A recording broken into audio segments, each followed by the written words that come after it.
Apex Online Racing is sponsored by Elgato, Let me know when we're live, who created this lovely or stream after the deck. intro's over. For more information about the stream deck, the link is in the description below.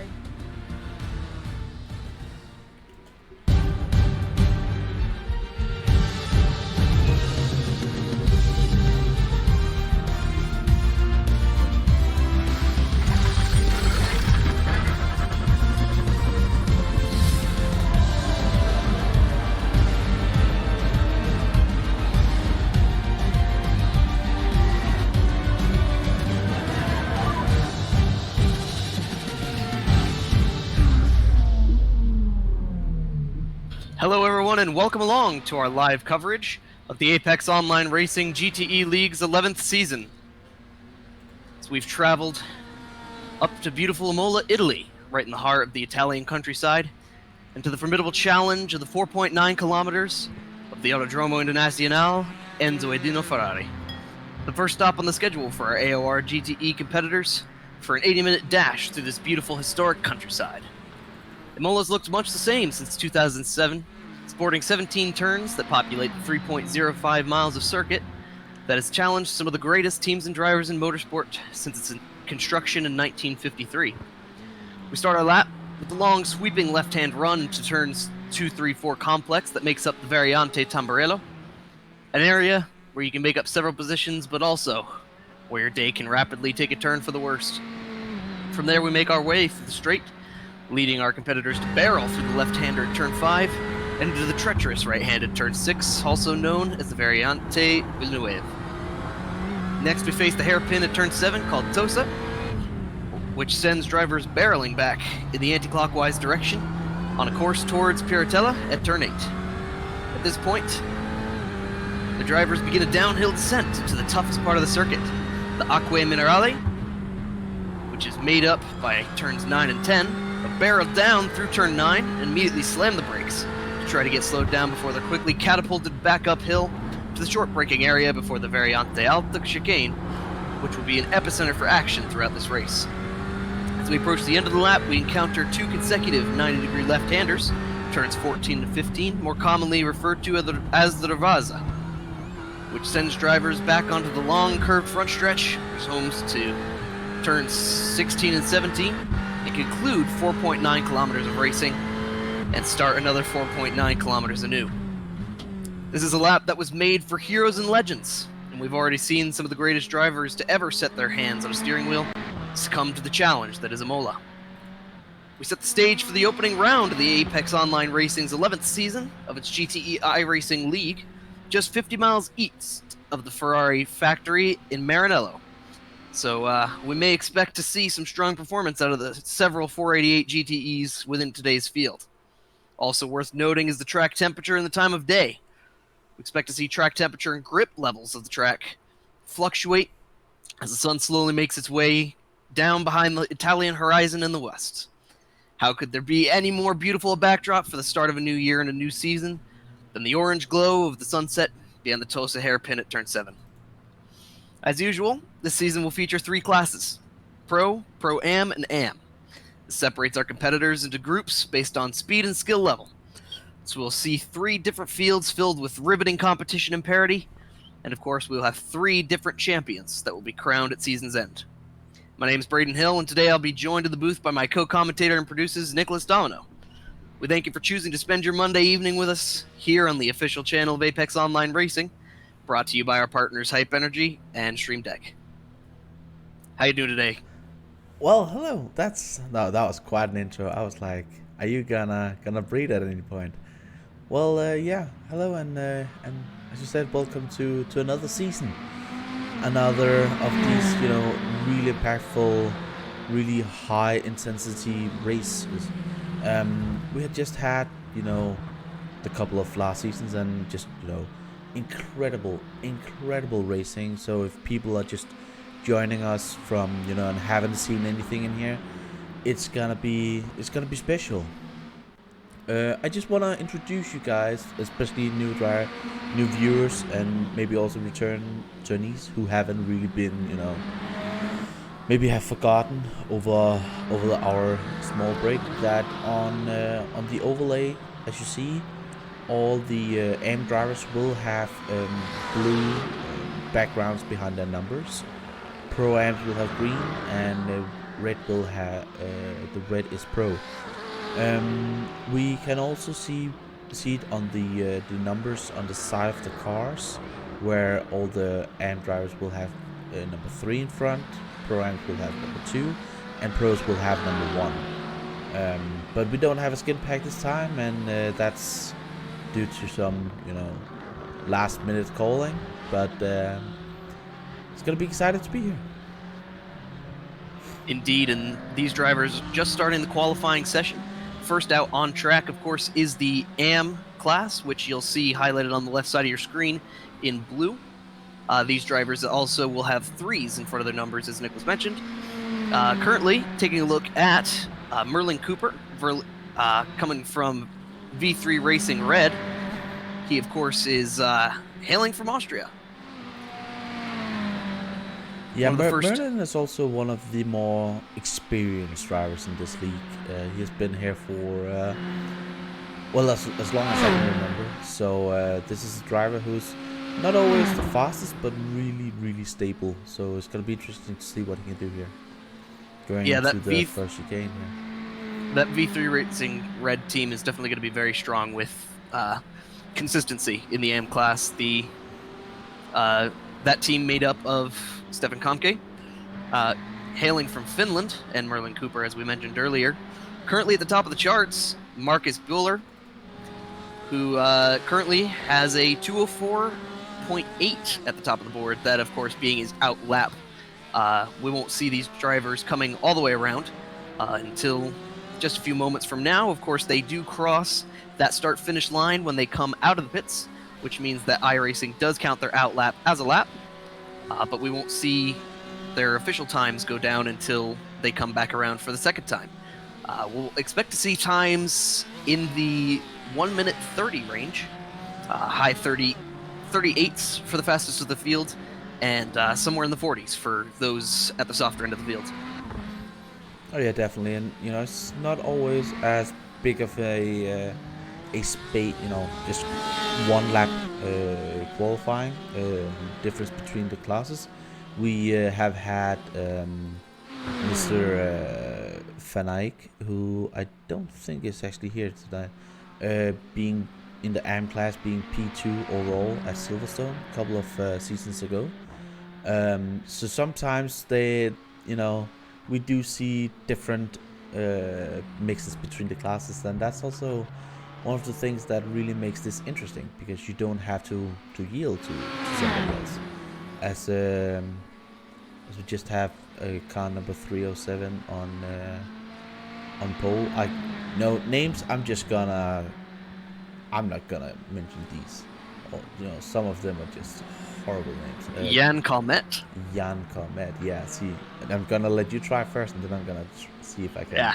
Mention them. Yeah. Have fun with this together.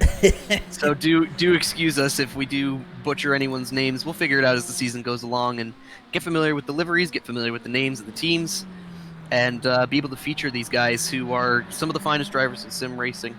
Worth mentioning, even though there are 3 classes, all of these cars are homologated, meaning that they are all theoretically within BOP, or balance of performance standards, meaning that pro drivers are driving a car just as fast as those in the AM class. So again, like Nicholas mentioned, they don't have to yield. So we can see someone in AM class perform quite well overall, even without really being any further up in their own class. So that's going to be interesting to keep an eye out for. Currently, the fastest lap at the sharp end of the field of 141.2, again by the 307 car of Jan Calmet, or Calmet.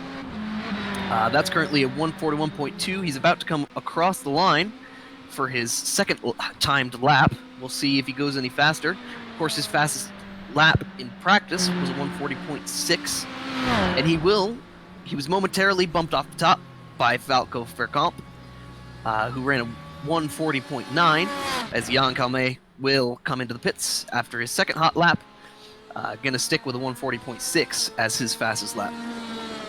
I think that is also apparent with these, GTs, are that the tires are so cold, so that the last lap they are driving will almost always, if they don't make a mistake, will always be the fastest. So we will see them, be faster and faster over the course of these qualifying laps. Yes, that's exactly right. Taking a look at Jorge Reyes, who is a privateer driver in that blue and gray livery on that Ferrari 488 GTE. Beautiful car as it comes through the Piratella, turn 8, and barrels down into one of the toughest sections of the track. Super tough coming through here, completely off camber, and these drivers have to hit the brakes hard to get it slowed down and try to be keeping it straight on the way back up the hill. Definitely keep an eye on the first lap coming through there. We can see a lot of wreckage, a lot of carnage, but also a lot of places made up. And especially when you have areas like that where even the best drivers can make mistakes, we could see somebody in a lower class perform higher overall. Yeah, definitely. And it's also really a place that is aggressive, really, really aggressive with in-game slowdown. And you're just losing so much time if you go just a bit too far out as a race going into the pits. And I can see that we are having slowly the Pro-Am drivers getting ready to go out. So the AM qualifying is soon to be over. Yes, worth noting, and to give information to those watching, our qualifying format is set in groups. Only AM, Pro-Am, and Pro will go into individual groups to qualify, even though it is an open session. So between the beginning of the session until the end of the 9-minute mark, we'll see all of the AM drivers on track. Between 8 and 9 minutes, we'll see the Pro-Am drivers getting ready to go out. They will qualify between the 9-minute and 16-minute marks and be finishing up through 17 minutes. And then we'll see the fastest of the field, the pro drivers, queuing up at 16 minutes and finishing up at the end of the session in 25 minutes. So we have just passed the 16-minute mark in qualifying. 16 minutes remaining. Yeah, yeah, exactly. The funny thing is that in-game is going down, but on the sheet that you were just talking about is going up. Yes, exactly. The point is that they are lost, the pros.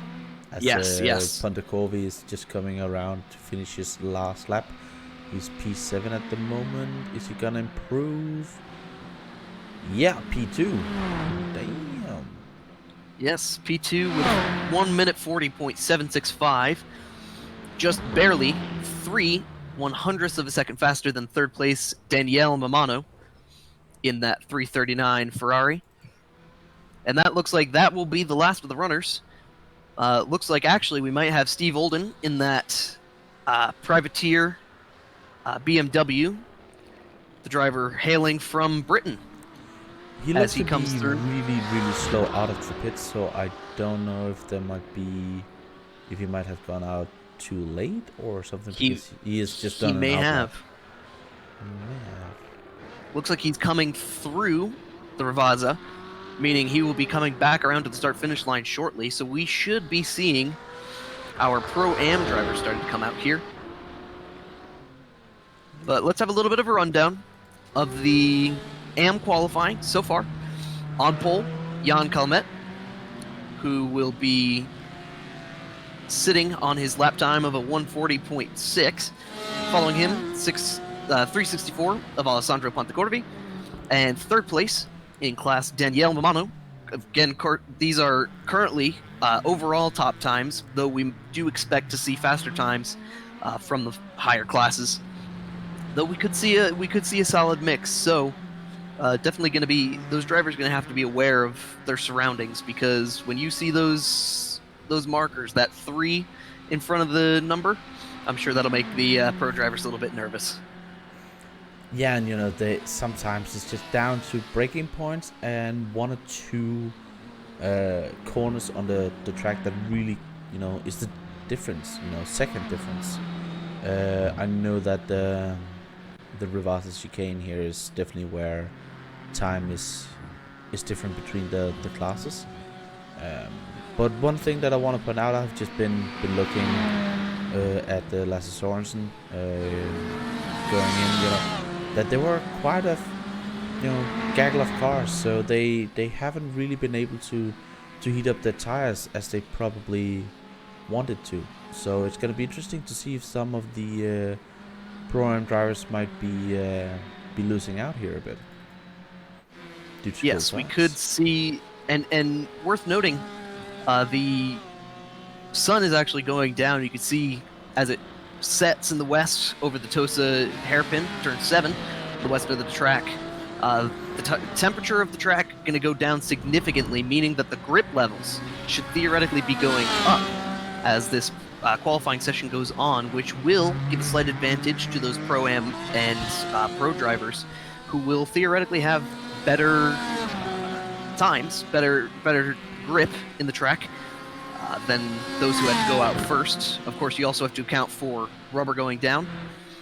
And taking a look here at the 291 of Kiefer McKenna, he's about to come through with his first flying lap, the Irishman, for V3 Racing Purple. No bias there, of course. Yeah, I was like... And Wessel van Wolde, currently on the top of the charts, 0.3 faster than the original pole set by Jan Kalme. Steven Brumfield will also go faster, running a 3.22 in the gap, 40 range. That gap, 0.004 of a second at the moment between Brumfield and Van Wolde. That's yeah, close. That's gonna be tight. Yeah, that's close.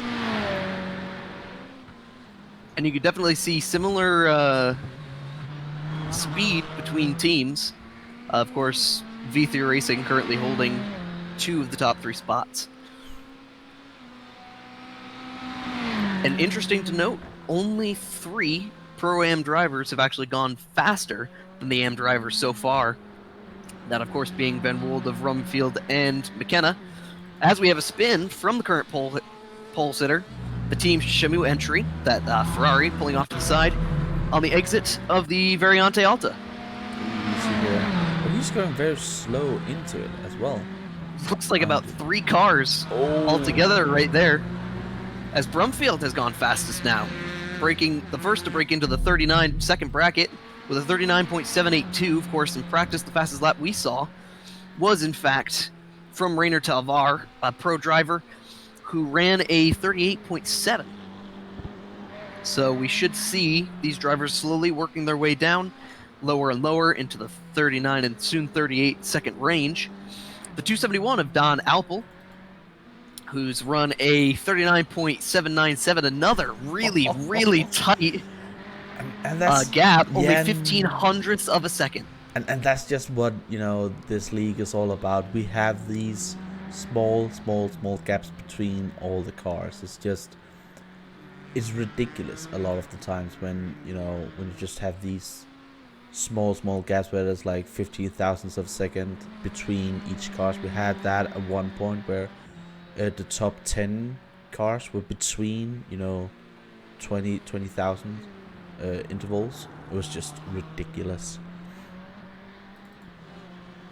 Indeed, and these drivers actually, that lap by Calmet is hanging on pretty well. He's still scored in the 5th position, so that lap holding up pretty well for him. Only 2 drivers have broken into the 39-second bracket, so it's going to be interesting to see if anyone's able to go faster. Our current pole sitter still making laps. The German V3 Racing entry, as he comes across the line, still not faster though. Still not faster. So even though the tires are warming up, this is interesting to take note of. Put that in your pocket, put that in your notebook for later in the race.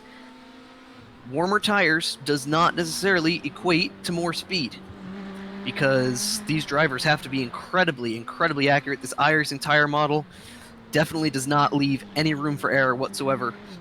You can ask many of the drivers who know just how precise you have to be with every single movement of the wheel. And very soon, looks like we're going to be seeing our pro drivers start to come out. Oh, this is going to be interesting. But one thing to note as well, that the Pro-Am drivers should be getting, up there on their last lap. That is, if they follow the trend as we have seen before. One thing as well is that, with a lot of new drivers, new faces, returning faces who have been out for seasons, they're putting into these classes based on iRating and what we know of them and stuff like that. So these classes will be looked at within the first 3 races and re-evaluated. So you can have Brofield, as he's coming across the finish line here, being a Pro-Am driver, but if he just gets P2 overall in the race, he might slowly get bumped up, as that was not an improvement from Brofield, as the pro drivers are creeping out now. Yeah, the pro driver is just starting to creep out as we cross now almost into the 7-minute bracket here. 7 minutes remaining in the session, 7 minutes and 15 seconds that is, as the pro drivers, the sharpest of the field, going to be coming through. And it actually looks like at the last minute, at the very end of his session, of course, the Pro-Am drivers having to come in after about 8 minutes remaining. Dan Alpel able to take the top spot from Stephen Brumfield. So let's take a look and see the top drivers right now. The top 6 positions, 7 that is, being held by Pro-Am drivers. Dan Alpel currently on the top with a 39.561, 1 minute 39.561 that is. Second place and third held both by V3 Racing drivers, Stephen Brumfield and Kiefer McKenna. McKenna hailing from Northern Ireland. Marvin Sluman currently in that Hyperion Racing Blood entry, coming from the Netherlands. And he currently holds the 4th spot. Owen Blythe, another V3 Racing driver, in 5th position. And Wessel van Wolde in 6th is the slowest of the fast, that is, in the Pro-Am class. Excuse me, actually, Chris Yardley, another Pro-Am driver, who made it at the last minute. So the Pro-Am drivers actually continuing to do laps well into the allotted time for the pro drivers. Going to be interesting to see if Race Control has anything to say about that. Well, if they start their lap before the 8-minute mark, they're allowed to finish it. So that we do have, because the pro drivers are then coming out behind them and having to do their warm-up lap. So they are allowed to finish it. As I'm just looking at Mr. Holstein, the multiple GTE champion, who has decided to go for the Ford this year, which is a bit of a new thing for Holstein. Holstein is known for his reliable Porsche. It's going to be interesting to follow him this season if he can tame the beast that is the V6 of the Eco Boost of the Ford. And Christoph Holstein, the Swiss driver for He's Comrade just Racing going Black. off track. That's not the fastest way. That's going to invalidate. That's going to invalidate that lap. As I was saying, Holstein, coming from Switzerland, in that Comrade Racing Black entry, the Ford, as we mentioned, that turquoise black and white entry. Interesting finish on that car. That's a pretty looking race car right there. As he enters turns 2, 3, and 4, that Varianto Tambrello complex, one of the toughest areas of the circuit. And at the beginning of the race, if these drivers get too greedy, we could see a massive pileup there. Now approaching 4 minutes left, and now the first driver to go faster, Rainer Talvar, who was fastest in practice, has just run a 1 minute 39.355. That is almost 0.2 faster than the fastest lap by Blair Mann from Comrade Racing White, teammate of, as we were talking about earlier, Mr. Holstein. Mr. Holstein, yes. Those two teammates in those matching Ford liveries. Beautiful race cars right there. That Ford sounds absolutely spectacular after that iRacing update for the sounds.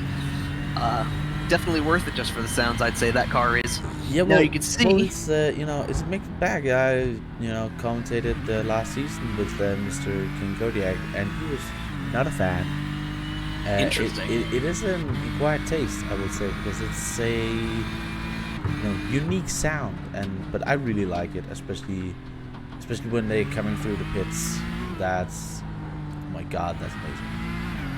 Yes. On that pit limiter, definitely a great sound to hear coming by you. Now, Blair Mann about to cross the line for his second hot lap. We'll see if he goes any faster. He does go slightly faster, down to a 5:18, not quite fast enough to take the lead. However, Christoph Holstein has run a 139.472. That's going to be fast enough to get him the second position, just behind Rainer Talvar. And Mike Steppers has now run a 39.380. That is a V3 Racing Gold entry, the driver from the Netherlands. Typically a fan of the Ford. In the past, he's run several seasons in the AOR GTE League. Now racing for his first season in almost a year now. Almost a year.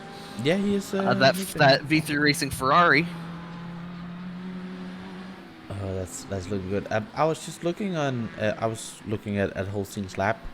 We were following here on the stream. It's he did make some mistakes. I feel like he didn't really hit all the apexes as he might have wanted to. So it's gonna be interesting to see. I think there's more in Holstein here. Good to see him back up there. He had a dreadful last season with a lot of crashes and just poor performance. Yeah, and worth taking a look at Rainer Talvar right now as he enters the Variante Alta. That's going to be quite an epicenter of action for today's race because they are taking a ton of curb on that entry, throwing the cars over that. That's definitely subject to cause the car to get out of shape. On top of that, iRacing very strict with the track extending coming out of there, so you can see cars getting slow down, spinning out, and especially with how hard of a braking zone that is, that's going to be quite a passing zone for those with the guts to throw it in there. Rainer Talvar about to cross the line for yet another fast lap. Alex Bennett has just crossed the line in the fastest of the Porsches. That is a Comrade Racing entry. Comrade Gaming, excuse me. Oh, with multiple different... get P2 there, taking over his team. Yes, the 188 entry. That is yet another Comrade Racing car. So we're seeing Comrade Racing and V3 Racing with several entries throughout the field. Comrade Racing's entries almost solely in the Pro class. Yeah, they are quite often a fast bunch of drivers there. We also have at the moment in P6 Michael Neumeier, who has opted for the Ford again. This is the same car he had last season. He did have a win, victory at I can't remember one of our new tracks. He was really fast throughout the season, but had a tendency to make some small mistakes and just lose him, potential victories. But at the end of the last season, he was definitely up there between fighting for the podium. So team Sapso Black, don't keep Count Neumeier out. Absolutely, and worth also taking note of, currently P5, James J. Pinsker, in that white and black Ford, sponsored by Bosch. That car definitely has an old-style American Ford look, those racing stripes coming all the way down the body of that car. The British driver sporting an American car, an interesting combination there for hashtag... I can't even read that. Yeah, me neither. And just a point as well, Mr. Pinsker is our defending GT champion. As you can see, that he's racing with car number 101. Yes, he is, and he's just jumped over Mike Skeppers for the 4th position. Now only coming up on a minute remaining before we will be gridding these cars up. Looks like Pinsker slowing down to pull off here.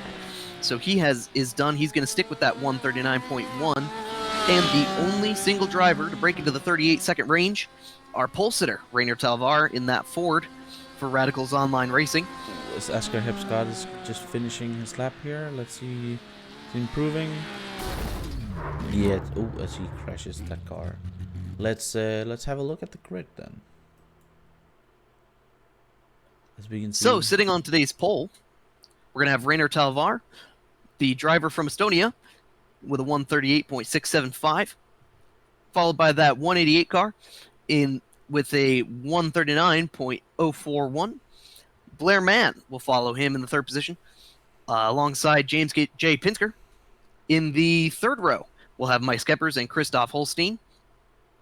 The V3 Racing and Comrade Racing teammates. Then, of course, first the Team Chazoo entries, Michael Newmeyer, followed by Alex Bennett, the Comrade Gaming entry. Dan Alpel in Team Chazoo, the second entry, hailing from the Netherlands, and our in the ninth position. Pro-Am pole. Yes, a Pro-Am driver who has taken the ninth position with a 139.5, just a 10th faster, and 10th place, the 172 entry from Carbon Esports.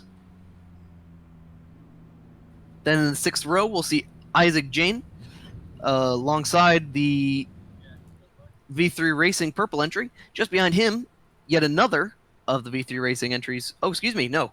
That is Asger Hebsgaard from Team Question Mark. Interesting spelling of that name there. With a 139.8 towards the end of the 139 second bracket. Michael Edens will be in 14th position, followed by Tino Nacker, excuse me for my pronunciation of that, at a 139.946. Kiefer McKenna, the fastest in the 42nd range with a 140.004 in the 16th position, will be just alongside John Hallowell from Venom Motorsport, the British driver, just ahead of Martin Sluman, yet another Dutch driver for Hyperion Racing Blood, followed by Arjen van Putten. 140.282 will earn him the 19th position. And Owen Blythe, yet another V3 Racing entry. 7 entries from that team this year. Of course, one being the reserve driver of Thomas Kuhn. V3 Racing Gold is that entry, followed by Patrick Witowski. 140.304 will get him into the 21st position. Wessel van Wolde, who was one of the fastest of the Pro-Am drivers early in the session, but has dropped back down to 22nd position with a 40.3. Chris Yardley will be in the 23rd position alongside Ben Goldie, the British driver from Comrade Gaming. And Jan Kalme, who is one of the fastest, if actually the fastest of the AM drivers, in the 25th position. Thomas Gowron will be in the 26th position. Alexei Schmidt and Jacob Ozowski will be in the next row behind them. And the 29th position, Alessandro Pontecorvi, and rounding out the top 30, Danielle Mamano. As we're now rolling off the grid, Rainer Talvar will be leading our cars off the grid here. It's going to be Ford, Ferrari, Ford, Ferrari in the top several positions. That is the top 5 for you. Talvar from Nedelik, Mann from Pinsker, and Skeppers in the 196. That is the 5th position car. As they're now coming through turn 15 of the Ravaza, Rainer Talvar going to lead us to the green. That Radicals Online entry, he's the only Radicals Online entry in the field tonight, and he's already gone. An early start from the Ford. He already has a significant gap over those two side-by-side teammates, Martin and Blair from Comrade Gaming, who will be side-by-side headed into the first corner. Rainer will lead them in. Hopefully they can get through clean, through 2, 3, and 4, the variant of Tamarillo. And a 3-car breakaway, it looks like. As we have a crash, Oh my god, huge crash at the back end. And like I was saying earlier, that first complex is very tough to get through. Hard braking zone, those drivers get loose on the brakes, and that can cause big incidents very quickly. And once those cars are sideways ahead of you, it's very hard to get slowed down. A big battle gaggle of cars. Oh, and one off. Asker Hebsgaard in the Porsche, the 157 car. He was in 13th, now losing position after position as he's fallen all the way back. That Team Question Mark Porsche has damage on the rear wing, it looks like, almost as if the right wing bracket has broken and sent that almost like a shelf that has a broken bracket. Now that's going to be interesting for the rest of the race, having to deal with that damage. Now at the front of the field, it looks like Blairman has fallen back to third after starting, or actually no, he did start third on the grid. Our pole sitter still at the front, Rainer Talvar, though he's being stalked right now by Martin Nedelik, who is less than a tenth of a second just behind him. Actually, just less than a second now, as he will now have the slipstream of the big Ford in front of him. That Ferrari very fast in a straight line, but will it be able to catch up to the Ford? Looks like they may come across the line here, nope, not quite side by side. The 188 making the decision not to send it in there. He could have just sent the nose in there on Rainer Talvar. Thought better of it. Ooh, as I can just see on our time screen that Sarah and Reyes is out, and I think Hallowell as well has been, you know, in those accidents at the beginning of the race. That's quite sad to see. But there are so many battles throughout the field, we have no way of covering all of them. We will try our best during this race. Let's see. Indeed, and currently in P6, Michael Newmeyer in that 189, or excuse me, the 112 entry for Team Chazoo, that blue and black Ford GTE, as they head through turn 10, back uphill towards the Variante Alta. That's going to be quite an interesting area through here. We could see some mistakes from the faster cars that we could see some Pro-Am and Am drivers finishing better just by nature of avoiding mistakes. Yeah, of just, you know, not crashing. Sometimes you have these pro drivers who are just so much on the edge to, you know, have those lap times that when they then make small mistakes, they're so severe, they just crash out and never really get back to the track because their car has now, you know, turned inside out of a wall. Ooh, exactly, and it's definitely getting still close. This track is by nature really, really difficult to overtake on, so it's gonna be interesting to see if Nader League is just gonna, you know, try and preserve a bit of fuel and tires and just not attack him, as these drivers, as far as I know, will need to pit stop for fuel. Probably not tires at this point. I think tires would, you know, it takes too long, as when you're fueling you will be changing tires afterwards, so that is 12 seconds that you need to add on to a pit stop. So that's also another thing in this race that we will see. As indeed, we're just gonna looking at Alex Bennett, who is at the moment caught behind our Pro-Am leader of Owen Blythe. Owen Blythe, who is really he's got some really good pace, yeah. And he actually was gridded 8th on the grid. Wow, he has really gotten something out of this chaos at the start. Indeed, and good qualifying. Definitely a good point here, because very few, as you mentioned, braking zones, very few passing zones, excuse me.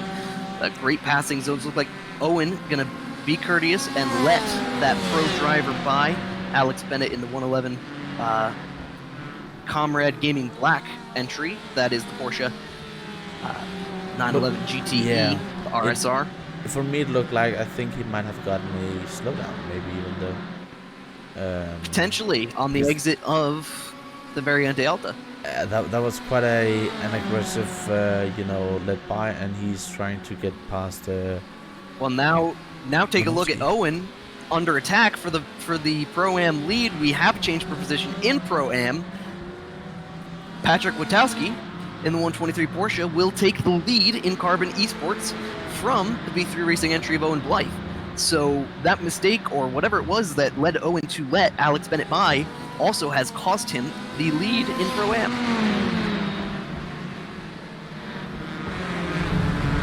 Now we take a look back to the front end of the field. Rainer Talvar still holds the lead, holding strong in that Radicals Online entry, that Ford GT. Those white rims glowing in the night with the headlights of the Ferrari GTE looming in his mirror. I'm sure looking quite ominous in the mirror as they hop really aggressively. Oh my goodness. Really aggressively over those curbs. That could do damage to the car. Oh, definitely. They do have to be careful. That is the difference, really, in pace between the sharp end of the field and those who are running mid-pack towards the rear, is just how far you're willing to push it. You look at the way that Rainer Talvar runs his car. You can see how he makes it to the very edge of every single corner, maximizing the entire track. A wise man once told me, "I bought this track for $14.95. I'm going to use every damn inch of it."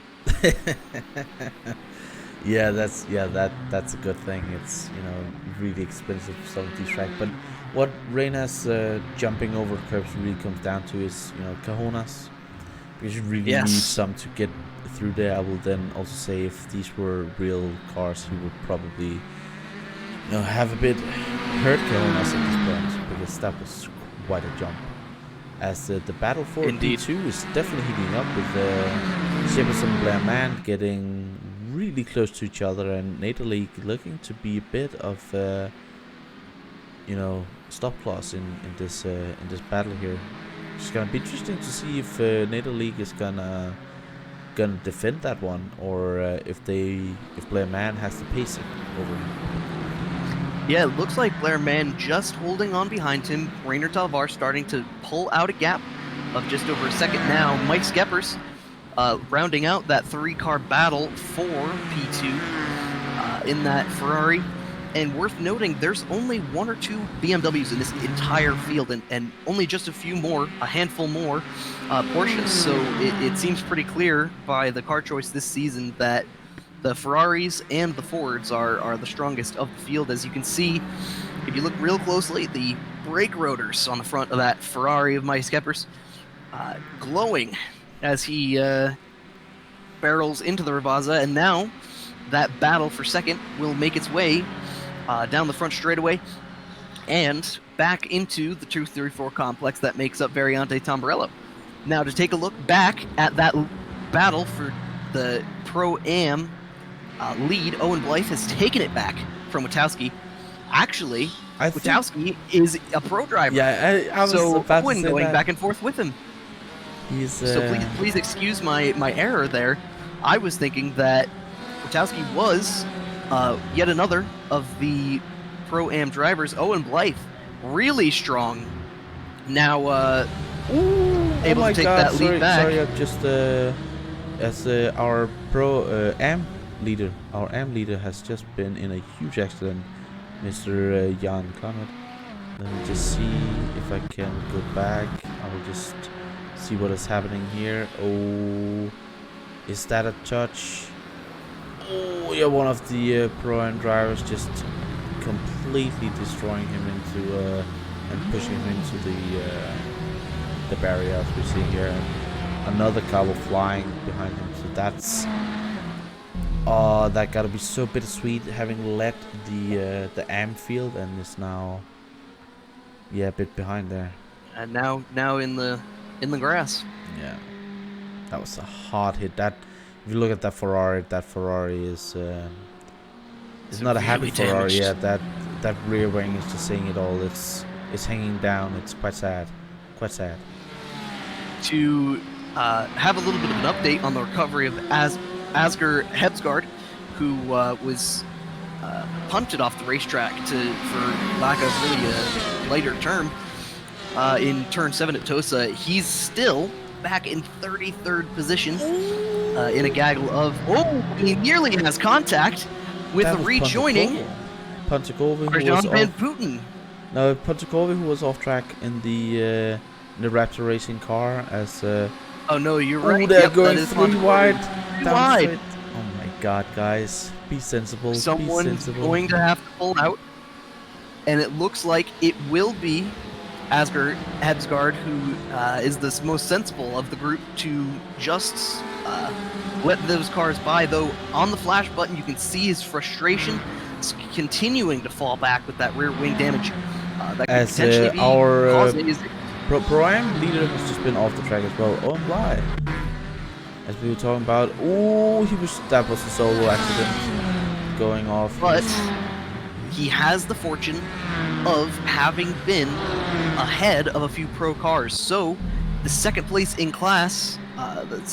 in class, Wessel van Wolde, who is now 2 cars behind Owen Blythe, was not able to take that lead. The Team Shazoo car definitely looking for the lead, but not able to take it since Owen Blythe has been quite far ahead. Oh, I'm gonna change you there. I think you're using the iRacing. You're right. He is in P22 at the moment, and he is quite far down the Pro-Am Right, field. he has fallen back. I need to be on your turf here. I can hear that. Absolutely. Definitely. As Blair Man, the battle for P2 is still. These drivers are within half a second between each other. It's incredible, but Talva is just slowly up there, just driving away from him, having now a gap of 2.2 seconds.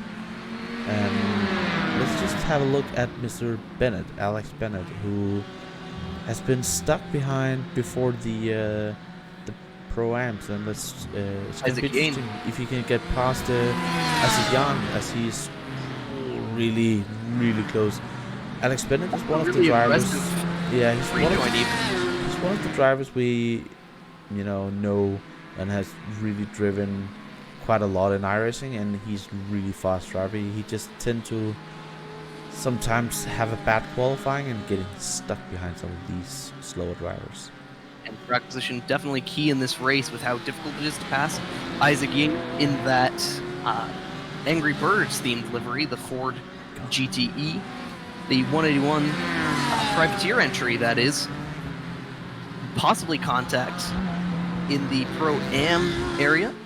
Alex A. Schmidt is the fastest of the BMWs, it appears, just ahead of Owen Blythe, the recovering ex-GT leader, the ex-leader in Pro-Am, as they come through. We just had a spinner. I think it's Ben Goldie, who just spawned at the chicane, and he's just waiting there to let the whole field pass. Oh my god, that's the most horrible spot to end up in trouble. Yeah, that's not a good place. It takes such a long time. You're just seeing, position, just taking notes. I have to take him. Yes. All these drivers we have to come through, and none of them for position until he gets back to the fastest of, or the slowest, actually, of the pro drivers, which is still the Porsche of Asger Hebsgaard, who has gotten past the 364 and 304 cars that were holding him up earlier. That was Alessandro Pontecorvi and Victor Mateos. Looks like he has actually now caught on towards the end of some of the faster cars. But we have drivers like Falco Virkamp, who, for the Team Shazoo Ferrari, that blue and orange car, who is actually seems to be outperforming his class. The fastest currently, it appears, of the AM drivers, just on the back of Jacob Olszewski. Oh, that's not an easy name as well. No, it is not, but I will do my darndest. But we, if you look at Verkamp as we are at the moment, well, the next guy in the line is Mamano, and he's not that far behind. He can see him. So it's there are only 2 cars between. Yeah, that Raptor Racing car, the Raptor Racing team actually performing rather strong. We did see one of the other Raptor Racing cars. That was, I believe, Alessandro Pontecorvi, who was a few positions behind his teammate Daniel Mamano. We saw him off at the Ravazza, nearly made contact while rejoining the track, and that made things quite interesting for Asger Hebsgaard, who had some trouble at the start. That's also not an easy name, he's Danish. For some reason it doesn't show his name or flag here. But that rear wing, if anybody was, he's using a different aerodynamic pack after hitting the wall. and that's Yes. why he's testing it out to see does this work. Aerodynamic strategy. Yeah, I will say it's an interesting choice of rear wing That settings. is god tier strategy, right? Well, you need it sometimes. Make something different. Yes, indeed. Now, looking at the sharper end of the field, a big gap between that pack of three currently battling for second place. Mike Skepper's the slowest of those three currently, and Michael Newmeyer in fifth position, the best of the rest in the pro class. The blue and black Team Shazoo black car, the driver hailing from Germany, coming through the Ravazzo and back onto the front straightaway. A 6-second gap between those drivers. The top four right now were on the grid in positions 1, 2, 3, and 5. Of course, Mike Skepper's making up one position out of that group on the start. It's interesting to see that he's losing this much time at the moment, and Holstein is just sitting behind there. It's really a dip in form from what we have saw last season, and Pinsker as well in P8 with his retro Ford. Yeah, interesting. You would think that given that his two teammates, Blair Mann and Martin Nagelic, who are currently P2 and 3, his teammates are up there, and he's now nearly 7 seconds off of the back of that group. Yeah. So we'll expect to see him pick up the pace a little bit later in the race. We're just coming across to lap 11 out of 49 of the total. Rainer Talvar now just stretching that gap a little bit at a time. Currently a 2.9 second gap back to Martin Edlick, excuse me, in second place. And with Blair Mann in P3, should we try and look for the other classes, as it's Basil van Walder, who is currently our Pro-Am leader. He is having a gap of about 2 seconds down to Bloomfield, who is in P2, with Marvin Stuman another 5 seconds behind in P3. So yes, quite a big gap between these drivers in the class. But we have had some crashes and cars spinning and stuff like that, so that can factor into what we are seeing here.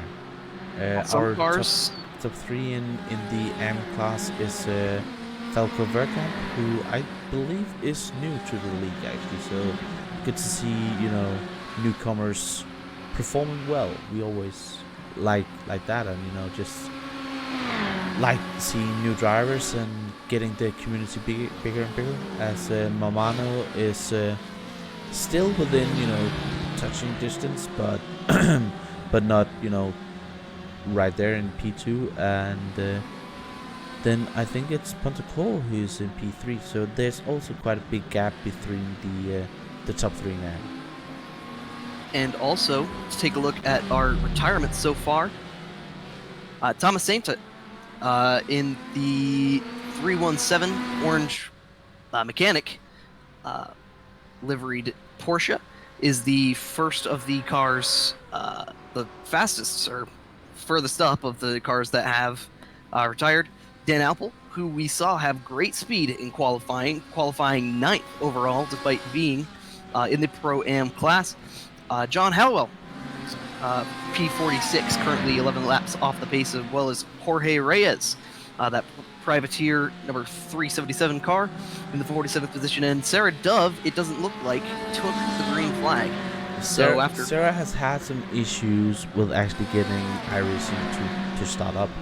So it wasn't the issue of her, really trusted Ford starting. It was iRacing. Sarah is actually the most the driver with the most amount of races in the GT League. She's a true veteran. Yeah, true veteran of the league, and I think it's 4 or 5 races more than Holstein for a couple of seasons ago. I we were having a look at it, and it's like she's well over 100 races in this league, so that's quite impressive. And now worth taking a look at, as the leaders are now starting to hit lapped traffic. The first car to go laps down on pure pace, Paul J. Clist, in the 392, as the battle for second very narrowly, nearly making contact, coming through the Variante Alta, as the battle for second still holding the exact same order, 188 from 119 from 196. That is the Comrade Racing White, Comrade Racing White, and V3 Racing Gold entries. So Rainer Telvar, the first to make his way through traffic. The next car he will be putting a lap down on pace will be Marcus Bueller in the 337, the W2W Racing entry. That's one of the few Porsches we've seen on track in this race, and we'll see in this season. That Falcon-sponsored gray and red Porsche. Now, just a little bit ahead of Rainer Telvar as they head into the hairpin at Tosa. It looks like Rainer may look to make the move here. Very heads-up racing from Bueller to allow the leader to go by narrowly. Rainer narrowly turned himself on the nose of the Porsche. That was a very aggressive move to get ahead, as he now extends his gap above 4 seconds. Just above 4 seconds, that gap, likely as a result of the battle for second hitting traffic in the Variante Alta, turns 11 and 12. That chicane very tough to make passes in, and that slow car didn't give them much of a choice. Oh no, definitely not. As we are also having our earlier leader of the AM, Jan Klamet, into the pits, and I think that's quite a lengthy stop. I think that damage he took at the beginning of the race, I think it has molded this into a bit more, as the battle for P27 at the moment with Pontecorvi and Victor Matias is really heating up there within 0.2 of a second, and Matias just looked to have a little look into the hairpin, but nothing there. And this is a battle between, well, it's actually between AM drivers.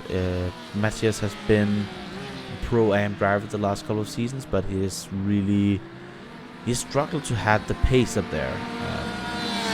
Matias, a driver I have really battled quite a lot when I was out there driving, and he also always needs to get a bit of smoke there, because you need to hold him down, otherwise he will just be too fast. He needs to be put into his place. He's a really fast driver, and a driver I could see in this AM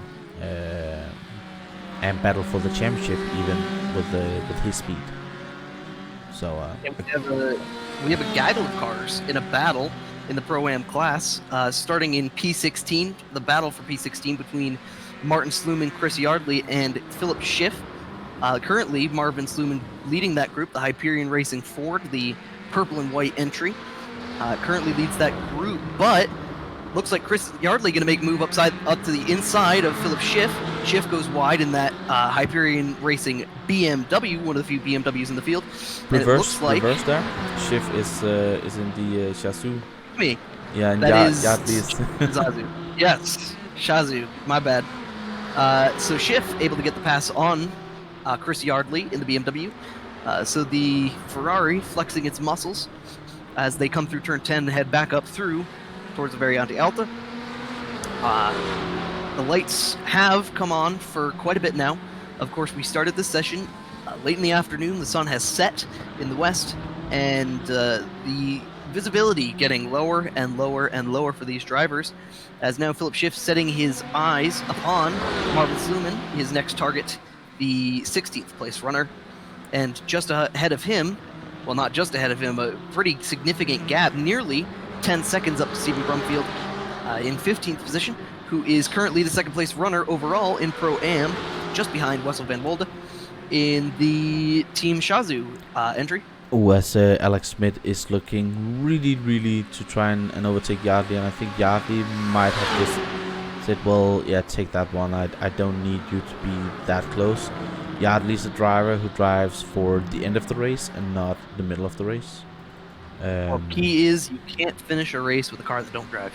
No. To finish first you have to finish. Precisely. And Owen when Blythe. oh, Oh, sorry. Go ahead. and when black goes to green, you're in deep as. Yes, indeed. Owen Blythe in a recovery just off the back of this battle. So Chris Yardley as has Robert lost Edouard, a couple sorry. of positions. Robert go Edouard ahead. has been off the track in the No, P26 at the Chris moment. Yardley has pulled off. Oh no! Why You might has he want to done see that? a replay of that. He just stopped the car. Oh no, he's sideways. Oh yeah, but he slammed. Looked like he slammed the brakes and came sideways. I don't know. Oh which yeah, happened that first, that looks going like a hardware failure. brakes. Maybe a monitor or a VR headset going.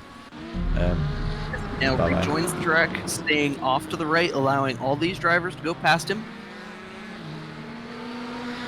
Ah, that's sad. Very Well, heavy drive. that is what happens, Yardley, when you don't have the grin in front of the car as you have had, the last couple of seasons when King has commentated.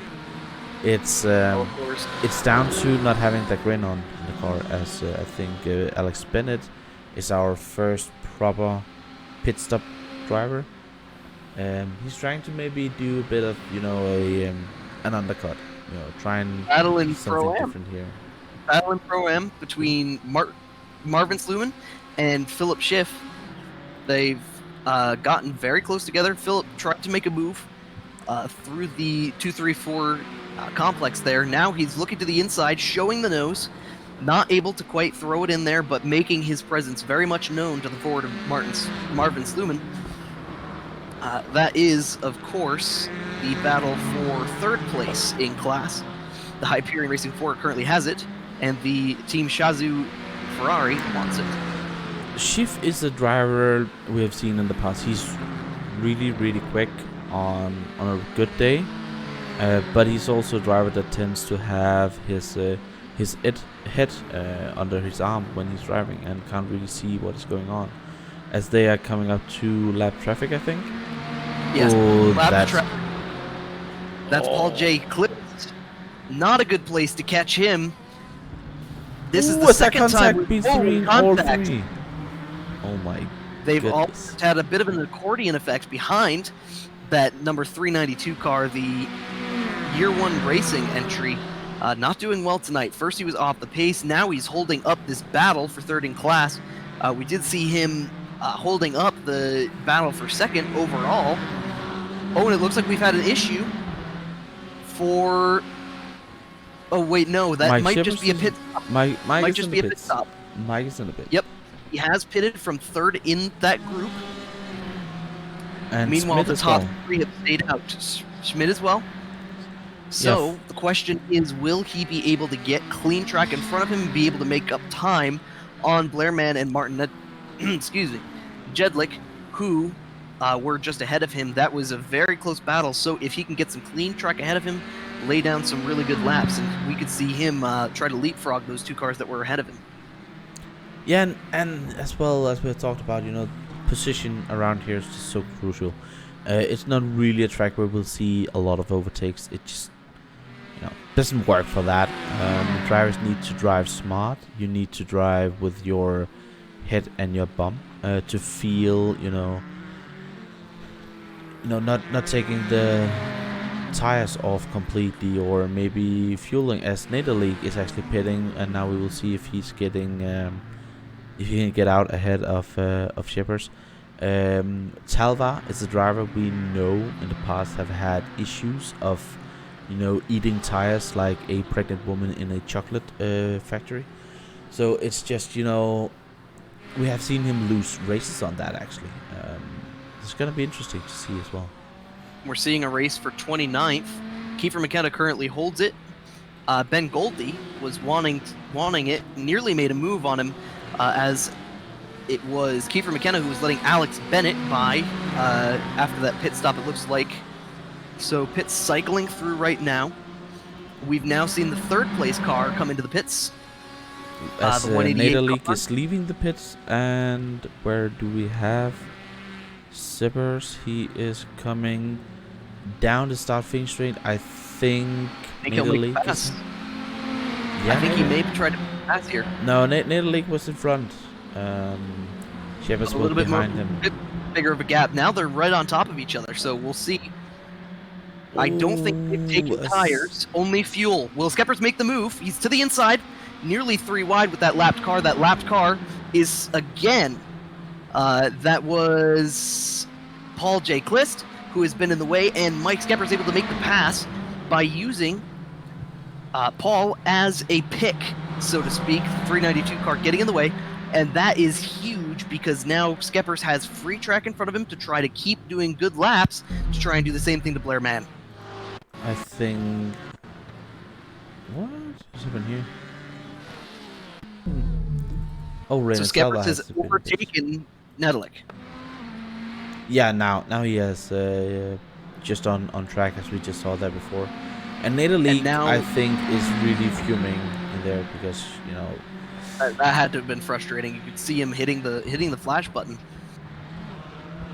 Aggressive flashing. Well, you know, yes. and that's a thing where I'm like, I have normally been really vocal about, you know, drivers flashing it, but for lap traffic, yeah, do it. And you know, it's sometimes the drivers in there don't always know what is behind me, you know, and these flashing headlights, you definitely know what is coming there. Oh yeah, absolutely. Absolutely. So it looks like Holstein has come into the pits. Mann has continued. Talvar has continued. So Holstein and Pinsker have both come into the pits, as well as Newmeyer, those three coming out in a group. Newmeyer, the first of them, currently in the 112 Ford. Looks like he's actually... He has lost a position to Holstein. Yes, he has lost a position. Blair Mann and Talvar has both pitted as well, so the top 4 have all been taking their pit stops. Oh, so they have come in. I did not note that. Oh, as Neumeier almost hit our not so lucky back marker here. Yeah, we may see. I might expect to see some complaints in the storage panel about that because he has not been doing a good job of staying out of the way. But there has been some discussion about removing the blue flag rule, and I don't. Oh, as Pinsker's almost driving into the back of him there, coming with so much more speed through. Well, Pinsker's in a battle with Newmeyer just ahead of him, so he has to get through this traffic. And Mr. Lucas, I'm not gonna try and pronounce that. He's Polish. That's Ludwig? Yeah. That would be my best guess at that. The 7th place Carbon Esports entry. Oh, as Philip Schiff is still looking really, really hot on the back of Alex Smith here in the battle of the Pro-Ams with Marvin Sluman as well. These drivers are so close, as I think Schiff might be looking for a gap. He has lost. Oh, as Holstein. No, Holstein's pitting again. He has pitted once, hasn't he? Holstein's pitted again. I'm not quite sure. Looks like he's pit twice. Oh my god. And the battle for now what is 3rd place heating up between Skeppers and Nedelik. Nedelik nearly made a move into turn 2. Thought better of it and stayed behind, but he is hot on the heels of Mike Skeppers. Oh, he's, you know, braking almost too late and getting right into the back of Skeppers. If he's getting closer and closer, you know, at one point he will be at the passenger seat of Skeppers' car. Yeah, definitely gonna be kissing the windshield on that one if he doesn't keep that car under control. As Wessel van Wolde still in the lead. Well, it looks like he has nearly had an incident with a car just ahead of him. That might be a back marker. Yes, that is a back marker in the AM class 360 car of who is that? Steve Olden, who seems to have gotten in the way in that battle. Currently for the lead, it looks like Steven Brumfield has caught up to Wessel van Wolde for the lead in Pro-Am. This is also a track where you know, we have seen some questionable blue flag things, as you know, we're talking about. We don't know if the blue flag has been removed, But it's also really a difficult track to actually give the space on, because sometimes It is very narrow. yeah, and sometimes giving up that position loses you 2 or 3 seconds. So it is also, these drivers also in a battle themselves, as Nader League is still within 3/10 of a second of Shepard's, and has definitely not forgotten him. He wanted that position back. He's not happy about how they swapped around, and he will. As they are both going wide. Oh my God, they're pushing so much. We've had a change for the lead in Pro-Am. Oh, Steven Brumfield has taken it. I'm not sure what happened, but Christoph Holstein was somehow involved because he is now just behind. I'm not sure who that is. He's falling further down the field, now down in Holstein is down 31st. 31st, and he has done 2 pit stops. I have We had no to do 2 pit idea. stops. Not sure why. No, that gotta be a mistake. Potentially somewhere. a pit penalty. Perhaps he had to do a drive-through for a pit penalty. But either way, that has somehow, or maybe unrelated, but somehow we've had a change for the lead. The 245 of Steven Brumfield now has it. Wes Van Walde wants it back. So that is the second V3 Racing Ferrari to hold that lead in that class.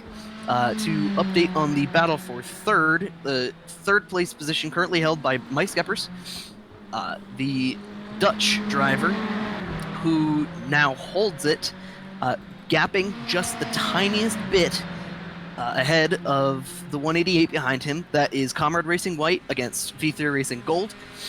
But Blair Mann, through that pit cycle, has pulled out a nearly 4-second gap ahead of those 2 drivers. So it looks like second place is secure, first place is secure, without any mistakes for either of them. However, the question is, who will come home with the final podium spot? Oh, definitely, and it's also going to be interesting as Shepherds were standing still 0.7 seconds shorter than Nader League. So that can actually, if these drivers are this close in the pits, that can be the difference between, getting P3 and getting P4. Well, it is worth taking into consideration that Skeppers pitted a lap early, which means he would have to take less fuel to fill it back up and get it to the end. So that could have potentially been what caused that gap that was able to get him in position to battle for P3. Do we have any really close? As the battle with Philip Schiff and Alex Smith is heating up, as that is Timo, our Finnish guy. How do you pronounce that last name? Nukanen? Nope. Mr. Finland man. Mr. Finland man. We shall call him that. No, Tino. That's Timo. My man, Tino. Has now taken that position, 16th place overall in the pro class, that is, as they now go through turn 9. I'm surprised how much control these drivers have had over their cars coming through turn 9 and into turn 10, because a lot of times in official races you see a lot of drivers go in there way too deep, and I still expect that we're going to see some more spins through the Variante Alta, as you can see them still going through. See, this actually is quite interesting, because what Philip Schiff now needs to do is staying so close to Tino that, because Tino is a pro driver, that if Tino is gonna overtake Smith and Sluman, that can be that ticket for Schiff to be there, as this gaggle of cars is now overtaking lap traffic. That could you can be, also, yeah, exactly. That could and be you can also see Owen Blythe just stalking in the mirror behind Schiff. Oh, yeah. So if he can get close enough through this traffic, he could potentially pick up a couple positions. And that is really, really close. That back marker car trying to get out of the way, unsuccessful at doing it. So now we have 3 cars in the Pro-Am class, that's 2 Pro-Am and 1 Pro car, who are all within a very small gap. And we know that Owen has the pace, because he's been up there, leading the Pro-Am before. And then he had the small spin. It's also going to be interesting to see what that spin did to his tires. That can be, the difference between well, you can take 5%, 10% out of your tires by a spin. So that could potentially be a pit stop that he needs to take with tires next time.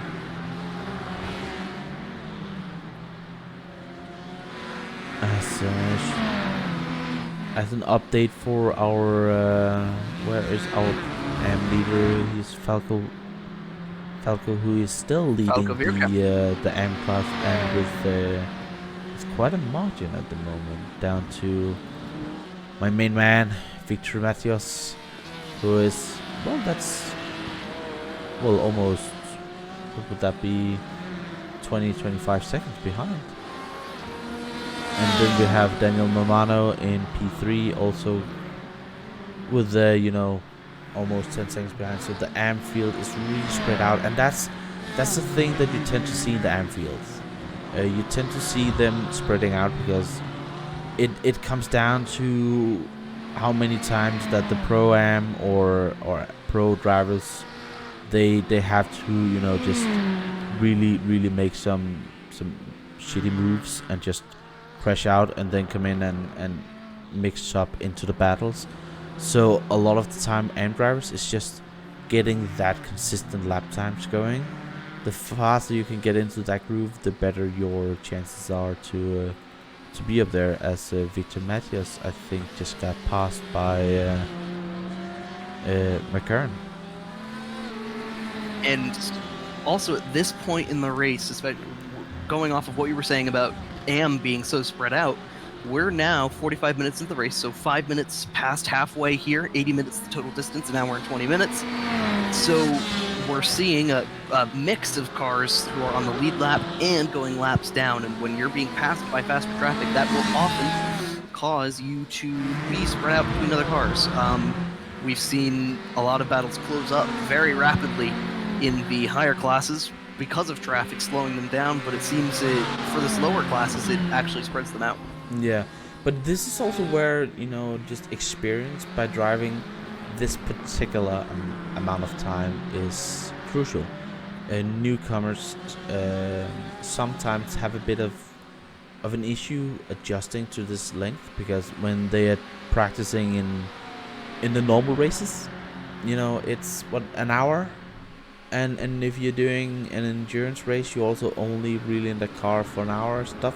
This is an hour and 20. It's such an odd number, and it's really what gives this league a bit of identity. You know, nobody else is doing the amount of time in the race that we are doing, and also with the fuel, our strategy, it's really mixes this up. Ooh, as the battle, Marvin Sluman just lost the position to Tino and Tino got P14 overall and has now cleared the Pro-Am gaggle of cars, as Schiff is still behind Smith, and those are, well, they could probably at this point just be the same car.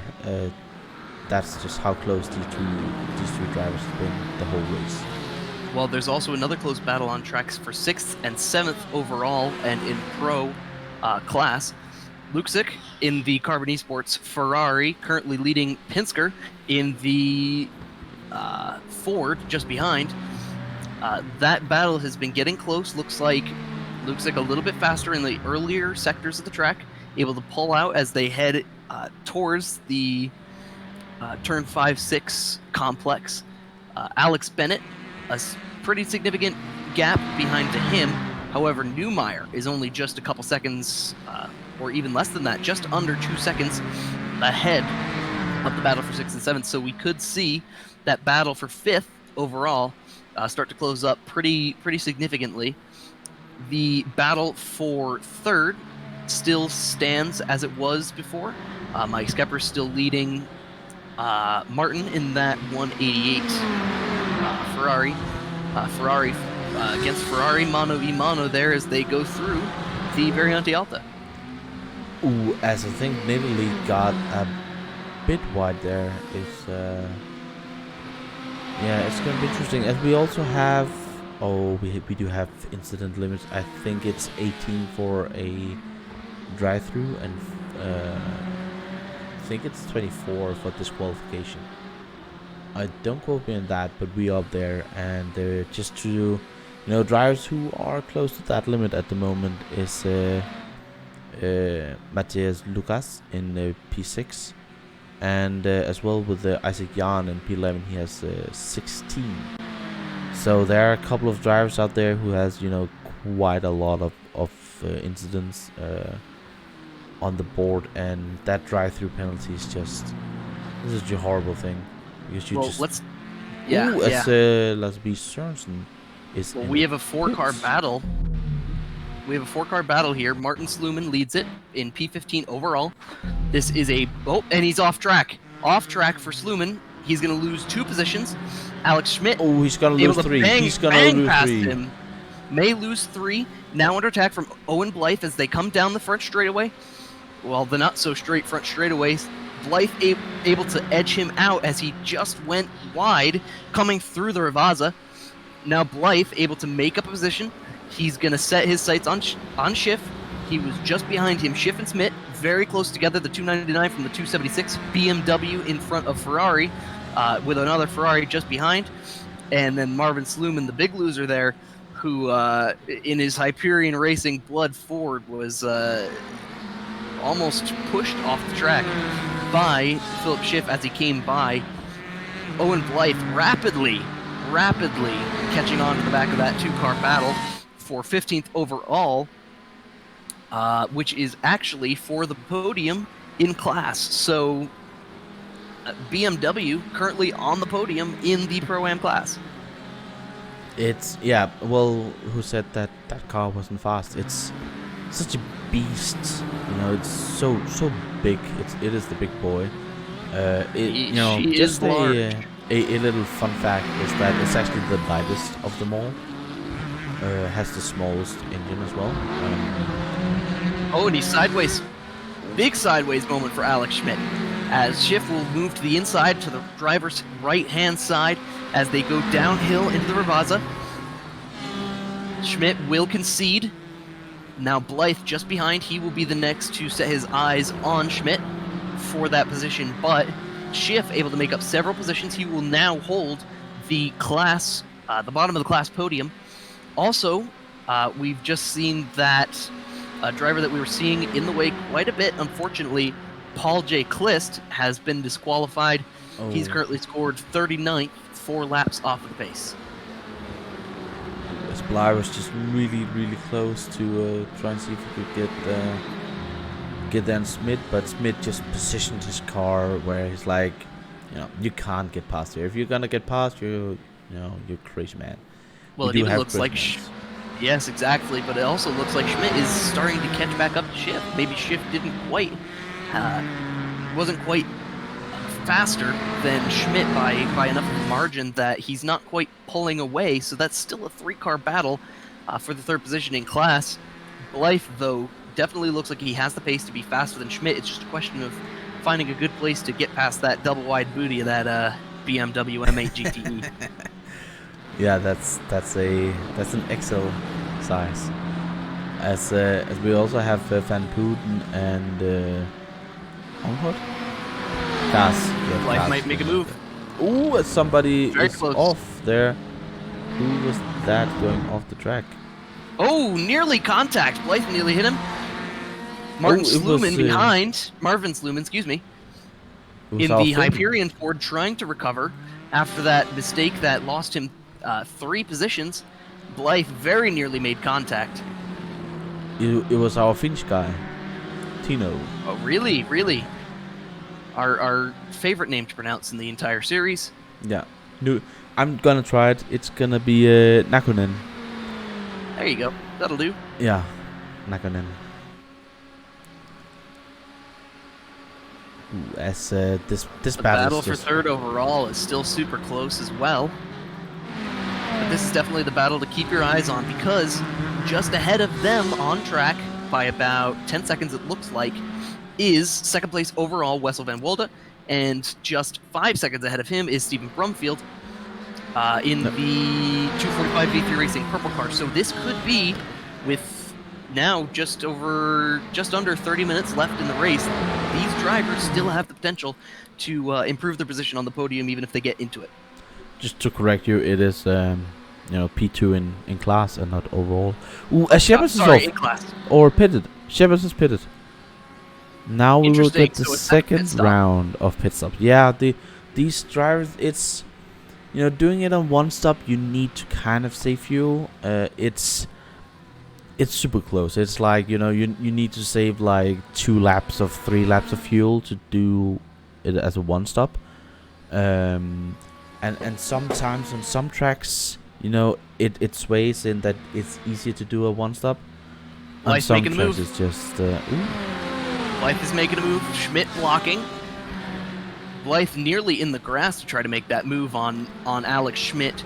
That is, of course, the Pancake Racing entry just ahead of V3 Racing Gold. The Russian driver just ahead of the Englishman. Shivers has just joined the track right in front of the train that we're seeing here, I think. So he's gonna have to. No, he's just coming off now. He's coming out of behind. So he's coming out behind, but that means he will have clear track ahead of him. The question is, how fast was his stop? His stop was 27.9 seconds. It's also gonna be interesting to see. No, they're definitely not gonna full fuel. No, only 27 seconds. It is just a splash of fuel that they need here. But it's gonna be interesting to see if NADA League is gonna, just do a couple of laps here, with the traffic, because with the speed that Shepherds have, if he gets up to this gaggle of cars, he can lose so much time, as they're still battling. Any sort of side-by-side racing will take away pace and present a problem for that car. He's coming up right now. Looks like he is just coming up on Mamano in the Raptor Racing Team Yellow entry, who has actually let him by, the Irishman has. Or excuse me, the Italian, that is.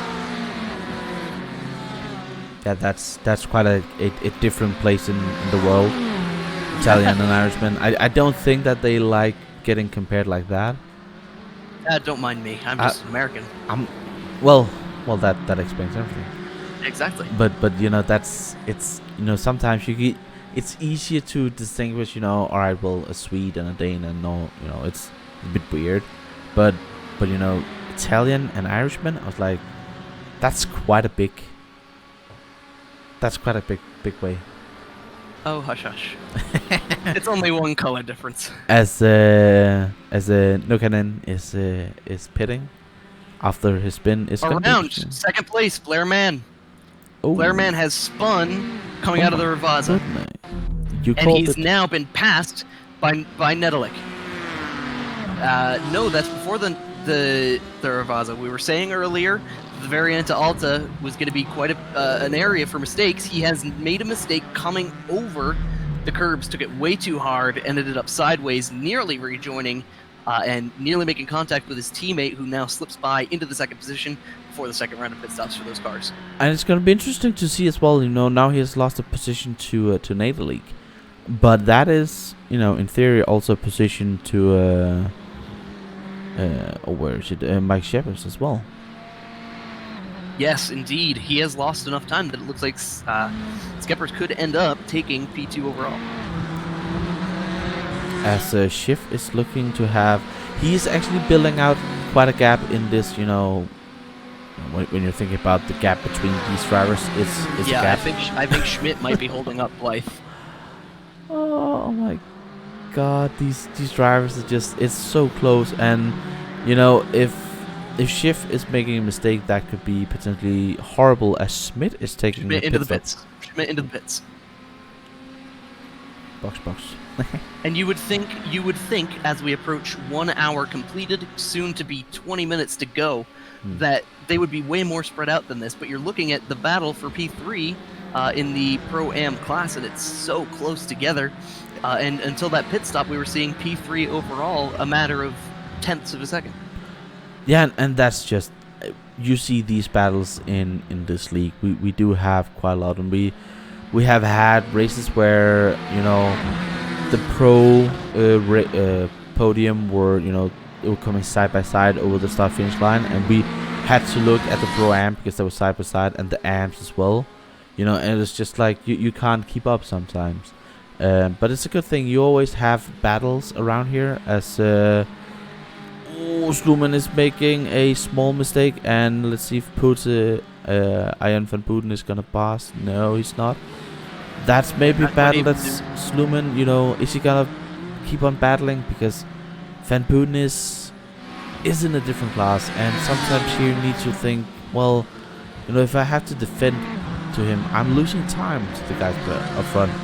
But if he's not fast enough, I'm also losing time just by letting him pass. So it's that is a double-sided coin, because if he lets Van Booten by, that's one more car between himself and the next car in class, which is Owen Blythe, just ahead in P14 overall, and that is 4th in class. As our Angry Bird is coming into the pits, slowly actually, not enough speed in that slingshot. But you don't want to do that in the pits anyway. Blaman is getting closer and closer to Nader League. So, well, we saw that he had the pace. Once he got past them, he had the pace to just get away.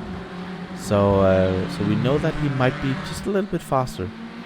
But it's going to be interesting to see if what he do now. If he's waiting for Nader League to blink first, or if he's gonna take the pit stop, come out and just pass them all by speed. Indeed, and as we see pits cycle through, Brandon Talvar still your leader. The top three much the same as it has been for the majority of the race, with the exception of Mike Steppers, who pit a little bit earlier than the rest of the top drivers. Neumeier now up into 4th place, just ahead of Pinsker in that 101 Ford. Luxic in the Carbon Esports entry, currently 6th place overall. That bright green Ferrari entering now the turns 2 and 3 chicane, coming out through turn 4 now. Just behind Pinsker, less than a second the gap there, or actually just over, about a second and a half the gap there. Yeah, it looks like his last lap were as he's going really wide there. And this is what I was talking about before. This might be the experience of not having raced this, long in a race. The normal serious races, they are over at this point. So they are now well in, new territory, and this is where some of the new drivers we tend to see make some small mistakes, as he has now lost quite a bit of time. The gap for 2 laps ago were within half a second, and now it's over at 2.5 seconds. And we're seeing Mateus and Schmidt very close to one another. Mateus in the Hyperion Porsche. He is an AM driver being chased down by Schmidt in the Pro-Am class. Schmidt gonna make the move as Mateus dives into the pit lane. I was just looking for them just before. Yeah. Dives into the pit lane. That was quite a move. Aggressive turn to the left out of the Ravazza. That's got to be real rough on those tires and on the handling of the car. Oh yeah. Because if you understeer even a little bit, you're gonna be causing an incident. I think Isaac Jan might have called a stop to the race. Contact! Blythe is around. Ooh. Blythe has gone around. Not sure who the contact was made with.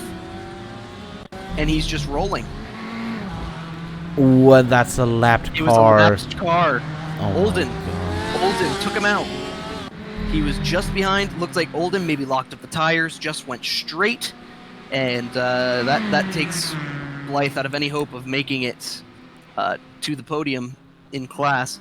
Looks like Sluman was involved somehow in that as well. Sluman actually just completely missed the corner to avoid. He saw the incident, just went straight through the dirt and kept on going. So that's +1 position for Marvin Sluman. And that was what we were talking about earlier before, that when drivers' cars are so close to each other, you tend to have these, a small incident can just completely make, big mess all over the place. And that close gap battle that we had is now, way out there, as the gap between Shift and Sluman is now 3 seconds. And yeah, Bly down there in 16 overall. It hasn't really been his race. He has had the pace, but it has just been, a mistake by his own, and now contact with back marker, and but he would be happy to say, at least, I have the pace to fight with these guys. It's not like I'm way behind. I do have the pace. I just need a bit of luck and get, stay luck out of is definitely trouble. the word I would go with. Yeah, Absolutely. And well, the first one was the driver error, and that might just be, the pressure of a new series, being in the front and with all these cars around you. Sometimes it's just that little mistake can really make it, as we have Broomfield in the pits. Something I'm finding fascinating here. I'm taking a look at Mike Skeppers, who was running third until he made his second pit stop, but he's now all the way back in 17th position and hasn't been making very many places up. So either the front of the field hasn't been pitting, which I think may be likely because we do see Wessel van Wolde in P8 right now. So I believe the front of the field just might not be pitting quite yet. Oh yeah, Skeppers definitely not. Still all the way back. Actually, yeah, now he's all the way up to 9th.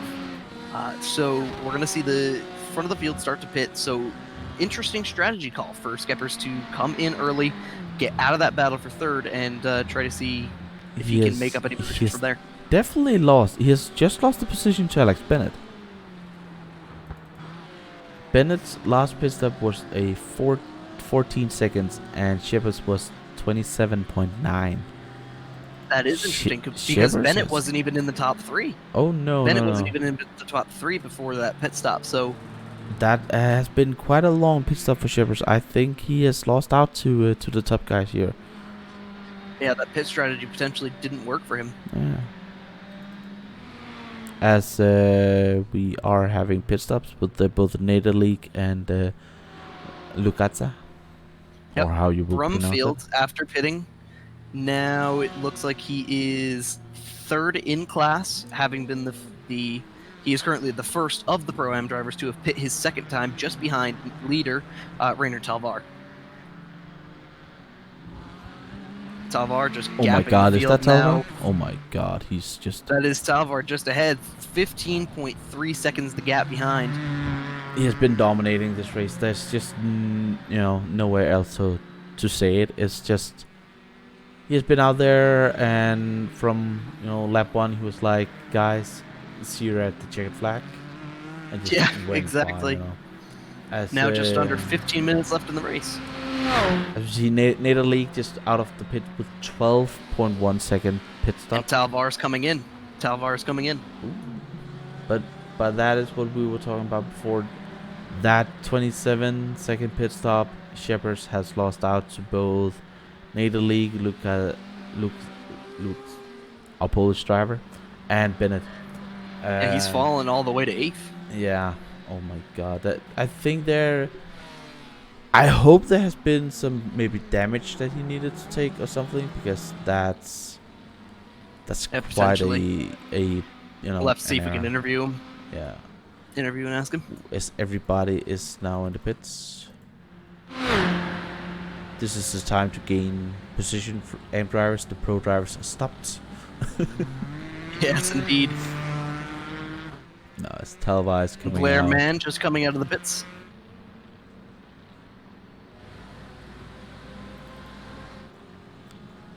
Neumann, Pinsker. Nader League, I think, has lost out quite a bit here as well. Oh, it's gonna be close. Neumann has just gone up to speed, and Nader League he's behind. Schmidt and Sluman, 15th. 15th overall is Schmidt, now being hunted down by Marvin Sluman in the Ford. That is BMW just ahead of Ford. The Pancake Racing entry ahead of the Hyperion Racing Blood Ford. purple and white Ford just behind the black BMW. Ooh, they're getting right. But Nader League, yeah, Nader League has lost out. Nader League is now P5, behind both Pinsker and Neumeier. Well, I'm not sure. Do you know if Pinsker's made his second stop? Everybody has pitted twice. Oh, have they? Okay. So then these are the overall positions. So Mike Skepper's net -5 positions. That is huge. That's not a good thing. Though he does have a comfortable gap to Michael Edens, who is the next car behind him in 9th overall. That is the 173 Venom Motorsport car. Haven't got a chance to talk about him too much. The British driver driving a Ferrari. The Where are you at again? Venom car. 9th place, Michael Edens. Oh yeah, there we are. And just behind him is, I believe, the fastest of the Porsches, Patrick Witknowski. There you go. Yeah. Woo. We have some Polish names here. They are not. Dang Polish people. Well, it's. Well, we have, I'm not, in Denmark we also have, weird names as well.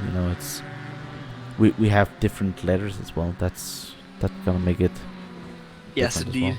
Yeah. Well, here's something interesting. Stephen Brumfield, who's now inherited the lead in Pro-Am, has now a much bigger gap, it appears, than he did when he came in. So potentially he had a faster pit stop than Wessel van Wolde in the 243.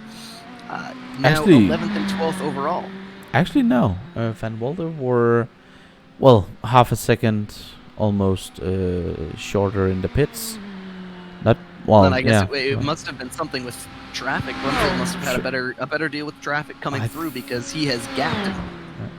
That might be it, and it's I think that's probably what we have been seeing. Traffic had definitely been a part of this race, and will definitely be a part of the discussion afterwards as well. Oh, absolutely. What is going on? Are these drivers? Do we need to change the rules, or is this just a part of the racing? You need to be aggressive through traffic, and I think if this is the way we're going, I think we will see more aggressive moves from the pro drivers if they're gonna get past. It's not easy to be a backmarker as well. As the race has kind of settled in a bit. We are having seconds between the most of the drivers, as the closest battle at the moment is between McLaren and Lotus for overall P22 and 23. Within half a second. Other than that, it looks like drivers have kind of settled into where they are now. Yeah, this is going to be pretty close to what our finishing order is after that final pit stop. A lot of people taking various different amounts of fuel, and that has spread the field out a little bit. Just under 10 minutes to go now, approaching 8 minutes left in the race. We've elapsed now, coming up on an hour and 12 minutes. Oh, how the time flies. Oh, definitely. But now you have said that, this is close to what we are going to get, and now you probably have commentator cursed everything. And we'll just see, exactly. The whole field, they have just taken it and just swapped it around. Our winner at the end of the race will be Nukkinen. You heard it here first. Yeah, exactly. Not clickbait at all. Oh, no. No, we will never do that. Never do that. As Lotus is getting really close to McLaren at the moment, this is heating up, and my good friend Victor Matias, I think who's creeping up, or is that? No, I think that's maybe a faster pro driver coming up to lap them. Yeah, it is Lukacs, one of our many Polish friends. Coming up to lap this battle, and that could potentially be either a good thing or disastrous for Lotus. If he let the faster car by in the right place, it could be good. If he let him pass in the wrong place, he could lose seconds and be laps down in the pressure here. And it looks like 17 seconds, the gap from P1 to P2. And 12 seconds from P2 to P3, that is Rainer Talvar in a Ford, from Blair Mann, also in a Ford, to Michael Neumeyer in a Ford. Oh, Neumeyer is 4 seconds off. Oh, that was a little bit of an update. Oh yeah, there it goes. Now it's updated. That's on me. You're a bit behind today. Neumeyer the driver. Neumeyer the driver from Germany. Currently on the podium. He started P7 in this race, so that's a net of +4 positions. Pretty significant, because if you look at the rest of the top 4 or 5 positions, Rainer Talvar, currently our leader, started from the pole. Blair Mann started from 3rd, currently in 2nd. Pinsker in 4th has started 4th, and our 5th place, current 5th place holder, started in 2nd. So aside from Neumeyer, the rest of the top 5 started in the top 5, so that just goes to show how important track position is. Oh yeah, and Neumeyer has just, he's just not been battling. He's just done his own business. We saw at the beginning him and Holstein were way behind on a leading gap, as we saw at the beginning. But some of the front drivers just make mistakes, and Neumeyer has not, and that is the difference between podium position and just sitting with nothing at the end. As I want to say, it hasn't really been going to P24 here, Mr. Holstein. It was not the start I think that Holstein wanted. He has now done 3 pit stops. I think he had, he needs to get over and not making these small mistakes. Extra pit stop, that's quite a big mistake. I have no idea what is going on there. Maybe Essentially a pit penalty, which is entirely on the driver. Yeah, and maybe being too fast into pits, and that could be horrible. As we actually have loaded on 21 incidents. This is interesting. Well, the battle for that 3rd position overall might not be over, because if you look at it, Neumeyer and Pinsker are actually pretty close. That battle only just over a second right now, and then Nedelik only another, what is that? 2 seconds back. Yeah, so that is closing rapidly. Of course, Nedelik has a better 5-lap average of these drivers. He qualified the best of the 3, and he's had great speed overall. Something on that pit stop just didn't work out for him, clearly. But as of right now, we have 4 Fords in the top 4. Martin Nedelik, of course, the first of the Ferraris. And the Ford, this is a track where I think it might have also been a factor into what type of cars we're seeing, and potentially that could be horrible for the rest of the season. But especially this track, in the chicane, there you really want cars where you can attack the curbs and you can really eat the curbs. And the Ford likes curbs. You can hit curbs. The Ferrari doesn't know about curbs. It just goes over them, eats them raw. Nothing there. The Porsches, when you look at the curb, that's too close to the curb. Yeah, and the BMW is a bit in between. You can hit a curb, but it doesn't really feel nice. So I think that might be what we are seeing here, as Pinsker is now really close to Neumeyer, and Neumeyer really needs to up his game with only 5 minutes left of this race. Gonna get right down to the wire with this one. Yeah, coming down almost under 2 minutes left. Lap 45 of an estimated 49 here.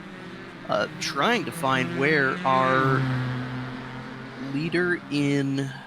There's our leader in AM class, Falco Veerkamp, is actually passing the leader. Rainer Talvar has just been passed by the leader in AM. Not quite sure what led to that. We have to take a look. We'll have to see if he tries to pass him back. He has. Talvar has been off track. He's spun now in the he's first flashing. game. He's flashing the Ferrari ahead of him. The gap now down just under 13 seconds between Talvar and Mann. I think that's because he just want to get past, again. But Talvar just went off track. See, you said it. Commentator cursed it. If Talvar is not winning, that's on you. I'm saying it right now. More mistake left in him. He's got 9 lives. He's like a cat. Yeah, well, we do have the chicane up there. Ooh, I see still attacking that really hard. But yeah, Pinsker's getting close to Neumeier. This could be odds. Could be so interesting. Now the gap only about 0.4 of a second between them, and another 4 seconds back to Martin behind them. Yeah. But Nathan needs to be putting in faster laps. He's at the moment slower than both of them. He needs to be putting in qualifying laps if he has a chance of catching these guys ahead of him. But even then, only about 30 seconds left here. I know our ticker does say 3 to go, but I think Van Wolde. This lap we should see Van Wolde has been off. One more. Van Wolde has been off. So that was second place in class. Not sure where he will be now. Looks like 14th overall. He is behind Shift. He has been bumped down to P3 overall. So he's lost 2 positions. That will bump him off. Well, Cass. Oh no, Cass as well. Cass Haugenhout will be P2 at the that moment. privateer entry. Coming out of nowhere. He is. Yeah, so he has really, we haven't said much of anything about him so far in this race. That number 240 Ferrari. Another Dutchman. A little hard to distinguish. Yes, yet another Dutchman. Lots of Polish and Dutch friends here. Yeah. But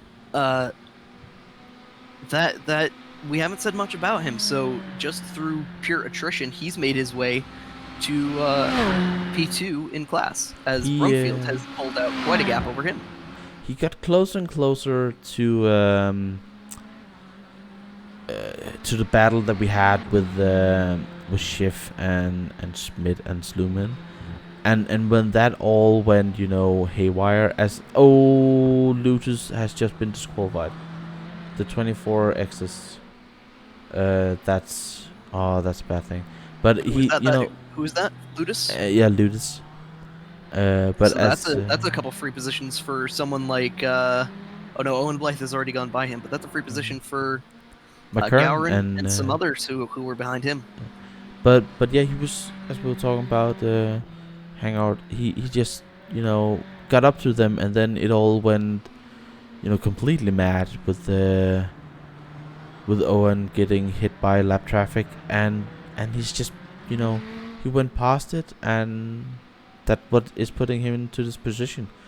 I think it's kind of the same story as Neumeier, just staying out of trouble. As Pinsker is looking really aggressive here. That's a couple of headlights.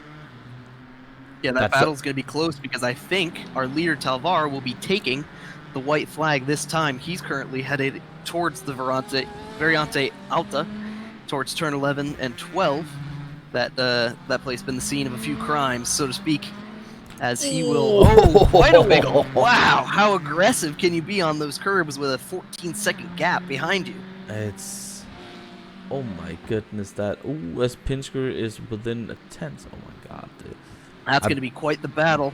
Only 2/10 between them as they come through that treacherous chicane and down the hill. I think Neumeier got a better exit, but Pinsker still showing the nose as they head into the Rivazza, turn 14, double left-handers into turn 15. That will lead to the straight. The question is, can Pinsker get a good enough exit to try to slipstream up to Neumeier? Looks like Neumeier actually got the better exit there. As I think we do have the white flag at the moment. Talvar has taken the white flag. Yeah. And he is coming up on the lap to traffic of, who is that? That is Stefan Komke in the V3 Racing Red Machine. He will courteously let that leader by. He's Mr. Consistency, Mr. Komke. Yes, indeed. Looks like a little bit of damage on that car, though. As Rainer Talvar, I mean, what a dominant performance. I don't think he lost the lead for even a single lap in this entire race. running consistent lap times faster than field, would have over a 20-second gap if not for a small mistake. Ooh, Pinsker just looked for a gap at Neumann, and that was a late Yeah, break. let's keep an eye on that battle because Oh this my is the white flag for them. goodness. So Neumeier just ahead of Pinsker. Pinsker desperate to get onto the podium. Oh, that Just was to recap, probably the move for Pinsker. You know, maybe I think the last braking zone he might have a choice in, a chance in, is if he really throws it into the Variante Alta. yeah. But it looks like he might have been a little wide on exit there. That might be a slowdown. I'm not sure. Again, just to remind those watching, Michael Neumeier in 112 Ford, just ahead of James Pinsker in the 101. That is the Team Shazoo, the blue Ford, just ahead of the white Pinsker car. I think Pinsker's gonna dive here. He's gonna dive.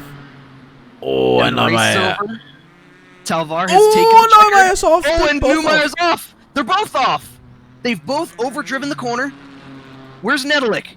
Well, Nedelik takes the position from Neumeier. Neumeier's lost 2 positions. As they come across the line, Pinsker will steal P3 away from Michael Neumeier as they both made a mistake. Oh my goodness. What a finish. And Nedelik will take 4th. Neumeier comes home in 5th now. Of course, Talvar came across the line with a handy lead. Oh my goodness. And your winner overall will be Rainer Talvar. In pro class, Blair Mann and James Pinsker will take home the second of the podium positions. On the podium in Pro Am, Stephen Brumfield, Cass Hogenhout, and Philip Schiff. So Schiff was able to win out in that battle between himself and Alex Schmidt. Also worth noting there, Wessel van Wolde will come home 5th in class, as we see Talvar doing his burnout. And your winner in the AM class, Falco Verkamp, just ahead of Victor Mateos and Alessandro Pontecorvi. And I think most of the drivers are across the finish line. Let's get the official results up. This is the results as they are looking before any steward's intervention, and yeah, let's take them. So it's Rainer Talvar P1, Blair Mann P2, and Pinsker. That's your overall P3. Nedelik gets the P4 and Neumeier P5. Neumeier will be angry with himself about that. Lucica in P6, Bennett P7, Shapers P8. That pit stop really lost him quite a bit here. And Wikowski in P9. Brumfield, as you saw, leader and winner of your Pro-Am with Michael Edens in P11 and Hogano in getting that P2 overall in P2 in Pro-Am. Let's see if this works. Yeah, Schiff P13 and 3 over in the AM class. Smith 14, Waldo 15, Sluman 16, Blythe 17. What a race it could have been for him. Putin 18, Verkamp getting his victory, in his first race in a class victory here. Overall P19, Lackney P20, Yardley 21, McKern in P22, Victor Matthias second in the AMPs as we talked about, P23, and Holstein P24. Oh my god, that's not a way to start this season, Holstein. Come on. Pontecorvi P25, Mamano 26, Glaron, another Polish guy in P27. We sorry about the pronunciation. Goldie in P28, Kamke, Mr. He's a fake Finnish. He lives in Finland. He's German, but the Finnish flag gives him Don't make mistakes. He's not a real Finnish. No, driver. He's not a real Finnish driver. He's a fake snowflake. Yeah. Merlin Cooper P30, Olowski P31, Buhel 32, Lotus 33, Olden 34, Nukanen 35, Smith 36. Jan 36, and these are the drivers who didn't, finish the race. Jan, Santo, Sørensen, Clist, Edward, Hishgard, Clement, Leon, Apple, Halwell, Rice, Dove. So I believe we have our overall winner, Stephen Rayner. Oh my lord, Rayner Talvar, who is in Discord. If we could grab him for an interview. Let's get him down here. Hello, Mr. Talva. Hello. So that was quite a dominating performance. How was the car, and what do you think gave you an edge today? I think it was just all coming together, and it generally I've been pretty decent at Imola. Like season 9, I won, and yeah, I think it's just a repeat of 2 seasons ago, pretty much. Now we were noting how aggressively you were going over the curbs at the very end to Alta turns 11 and 12, that chicane at the top of the hill. Even though you had such a massive gap, so what was your thought behind being so aggressive despite having such a big gap? Well, I was just keeping myself awake, pretty much trying to do as good of laps as I can, and in the end, it slipped once and it almost slipped twice. So thankfully, it didn't cost me too much time. Yeah, we did see you spin out. What happened there? I was just hitting the curb wrong, and the rear end went. My God, So- are you looking now? With this dominating performance, do you think over the season that this might be the season where you can challenge for this, amazing overall championship, or do you think that there are some of the races that you will struggle more at? I don't think I'm really going to struggle on any of the tracks in the calendar, but it's just I think it's the case of being consistent and not having any technical issues. Yeah. One last thing, we've seen a lot of teams with multiple drivers in this series sharing setups, sharing data. How do you get an edge being the solo driver for Radicals Online? Well, not really a solo driver. Actually, there's 2 drivers more. There's Connor and Tom Hooper. They just aren't here today. Ah, okay. Yeah. Well, Yeah. we'd like to thank you for. Oh, sorry. Go ahead. A little bit. I think Tom has a wheel issue, and I don't know about Connor, but yeah. Oh, okay. Well, we just wanted to thank you for joining us. Congratulations on the win, and good luck for the rest of the season. Thank you. I hope to be here again. Yeah, cheers. Also with us in the interview booth, our Pro-Am winner, Stephen Brumfield. Oh, let's just see if we can there. So now we're here with Stephen Brumfield, winner in the Pro-Am class. Stephen, congratulations on the win. How'd it feel? Hey man, thank you very much. I don't think I say too much when I say that this was my best sim racing career race ever. I was really happy with my performance, no mistakes. Okay, admittedly on a track that I love, but I'm really happy with the performance.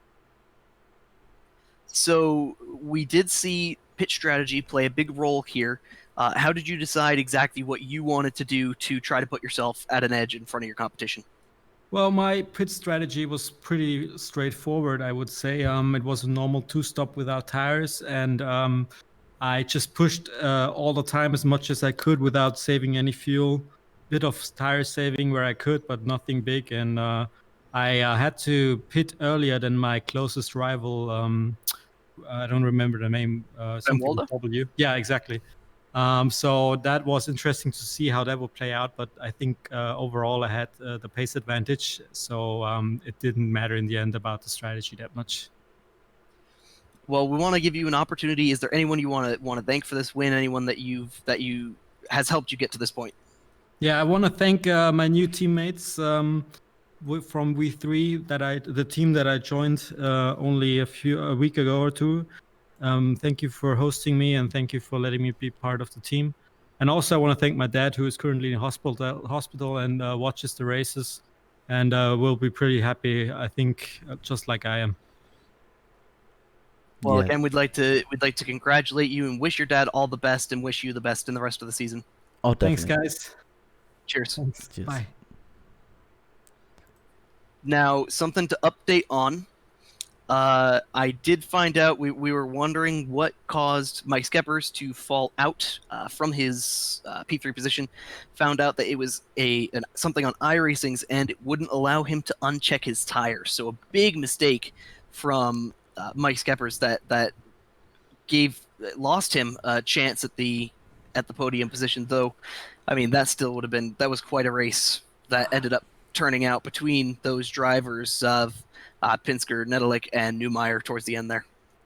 Oh, definitely. That's sometimes it just happens in in sim racing, and just so annoying because he was just looking. I think that was the podium that he lost there. It was just looking so good for him. Should we have a conversation with Mr. Stefan, who's Sure. always here? I also think we should try to get Owen in here and get his thoughts on that Yeah, contact. let's see if he gets here. Let's talk with Stefan. Hello, Stefan. How are you? How was the race? Hello. Yeah, I had a good practice, which means I had a bad race. So that's how it goes. Yeah, sometimes. Oh my God, you're quite. Well, you normally Mr. Consistency, but was it a eventful race or how was that? There was an incident in lap 1 in the chicane. I got sandwiched. Cars in front brake more than I thought. There was a collision ahead of me, and then the car behind me collected me. Mm. But I think the damage wasn't too bad. There was another, I think 2 laps later, almost incident where just after the chicane and the kink, the car ahead of me just tapped the brake, which I didn't expect. So I went on the inside and missed my braking marker just a bit. So apologies for scaring the other driver there. And then after that, I was just off pace, and I should have practiced more in the dark. I missed especially final 2 turns way too often. Yeah, well, as we saw on the stream, it got quite dark out there. But Stefan, is there any races during the season where you think this is where I can really pick up some points compared to these, weird, young, aggressive drivers out there? Typically, that's the races where everybody else crashes, so I hope for the Nürburgring. Yeah. All right, we're going to the ring. Oh my God. Yeah, and then Watkins Glen is also an all-time favorite of mine. Great stuff. Do you have anything, Mr. Hill? No, just wanted to. I mean, you're known as Mr. Consistency, so just wanted to call you out a little bit on that. With the your ass end looked a little interesting at the end of that there. Yeah, that was lap 1, and yeah, this was not the consistent race for me. No, but he's always finishing the races. Well, he is finished, so it is. Well, he's not really finished. No, he's but not. it He's is fake appropriate. finish. Yeah, It is fake snowflake. It's okay. Well, thank you for the talk, and looking forward to see you next time, Stefan. Cheers, Yeah, Stefan. thanks. Cheers. Cheers. And who is we having? And last for us to bring in is Owen Blythe. Oh, is that Owen? All right. That is Owen. Yep. Hello and welcome, Owen Black. Hello. So we saw you leading early, lots of speed in the Pro-Am class. I mean, even running ahead of several of the pro drivers. So what happened and what went so wrong in your race? So off the first lap, I was quite surprised by where I was. I didn't think I was actually in the lead. I can't remember what lap it was. I hit one of the anti-cut curbs in the second chicane. As I hit the right-hander, I raced at my desk. My seat pivoted to the right, tried to gather it up and ended up spinning, which wasn't great. Managed to pull it back, I think, to about 7th place in class, and then I'm not sure if you picked up on the stream or not, but a lapped car just absolutely sent it at the third chicane and took me straight out. Oh, we did see that, and yeah, that's just unfortunate, and that sometimes happens in these races. But you gotta take positive away from this race that you at least have the speed to be up there. Do you think you can fight these guys now when you've seen that you actually can lead this class? Yeah, I was happy with the pace. I'm looking forward to Spa because it's quite a new track. I've only had to learn Imola for this week. I've never driven it before, so I know Spa, so that's always a good thing. But yeah, I mean, lapped cars and multi-class racing like this is always going to be a thing that happens, and it's just a roll of the dice. Well, lap traffic gives and lap traffic takes. Exactly. Well, it's been a pleasure having you, Owen, and we wish you the best in Spa. Thank you very much. See ya. Cheers. Yes. So, any final thoughts? Well, it has. Thank you for joining me and pulling me back in out of retirement for this. It has been an amazing race as we always have. Maybe a bit more of a tactical race than an overtaking, battling giant. But that's just the nature of the track, and just nice to see us getting back out there racing. Yeah, it's been a pleasure to be here. Well, I guess that's all we have for tonight from Imola, the Autodromo Internazionale Enzo Edino Ferrari. From the AOR commentary booth, myself, Braden Hill, and Nicholas Dono aside me, I would like to thank you for joining us tonight, and we wish you the best. We look forward to seeing you next week at the same time in Spa.